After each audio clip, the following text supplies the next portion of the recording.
3억 원이 넘는 슈퍼카 10대 가운데 7대는 법인 명의라는 조사가 나왔습니다. 회사 돈으로 비싼 차를 사서 내 차처럼 굴리는 사람들이 많기 때문인데요. 꼼수 탈세까지 한다는 비판이 커지자 윤석열 당선인은 법인차 등록판을 연두색으로 바꾸겠다고 공약했는데 효과가 있을지 김영민 기자가 짚어봤습니다. 람보르기니, 페라리, 맥라렌 3억 원이 넘는 이런 외제차의 71%, 2,600여 대는 법인 명의인 것으로 조사됐습니다.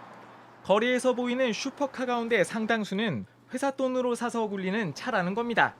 대선 과정에서도 이 문제가 불거졌습니다.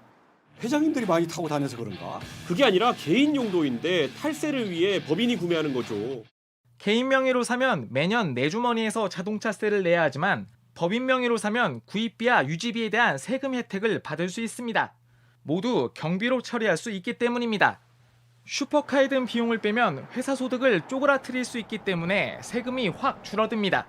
실제 국세청은 지난해 슈퍼카를 산 소셜미디어 스타 16명에 대해 세무조사를 벌였습니다. 이런 꼼수를 막기 위해 윤석열 당선인이 내건 공약이 법인차 등록판을 연두색으로 바꾸겠다는 겁니다. 전문가들은 번호판 색깔을 바꾸는 게 어느 정도 효과가 있을 걸로 봅니다. 눈치가 보이기 때문에 법인 명의 슈퍼카를 마음대로 타지 못할 거란 겁니다. 하지만 더 강력한 대책이 필요하다는 지적이 나옵니다. 우선 법인차를 실제 업무용으로만 쓰는지 철저히 감시해야 한다는 겁니다. 2016년에는 정부가 법인차에 대한 운행일지 작성을 의무화했지만 관리 감독의 소홀에 사실상 사문화됐습니다.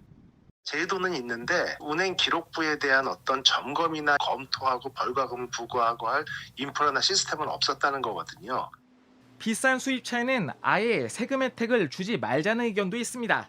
JTBC 김영민입니다.